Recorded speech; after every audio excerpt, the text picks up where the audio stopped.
আজকের এই কেকটা ডুয়াল টোনে করেছি, তোমরা দেখতেই পাচ্ছ। কেকটা ছিল হাফ পাউন্ডের একটা থিম কেক। এবার থিমটার কথায় আসি। থিমটা আমার অনেক দিন ধরে করার ইচ্ছা ছিল, সেটা হচ্ছে মোটু পাতলু কেক।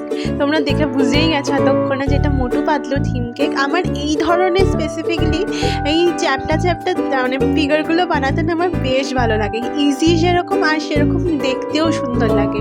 মানে এইটুকুনি কেকের মধ্যে এত সুন্দর করে এই কেকগুলো প্লেস করা যায় যে আমার ভীষণ ভালো লাগে। এখানে সেট করেছিলাম কিছু ক্লাউডস আর সাথে দিয়েছিলাম কিছু গ্রস, ফুল দিয়েছিলাম। ভীষণ সুন্দর দেখতে লাগছিল কেকটার সামনে থেকে। তোমরাও তোমাদের মতামত জানিও কমেন্টে, আর অবশ্যই কমেন্ট করো তোমরা নেক্সট ভিডিওতে শাউট আউট পেতে। অনেকেই কমেন্ট করেছো জানি, তো তবুও তোমরা কমেন্ট করো, আরও করো, যাতে আমি আরও এগিয়ে যেতে পারি। আমাকে একটু এনকারেজ করো যাতে আমার কাজগুলো সবার কাছে পৌঁছাতে পারে। তো দেখা হচ্ছে নেক্সট ভিডিওতে। Till then tata.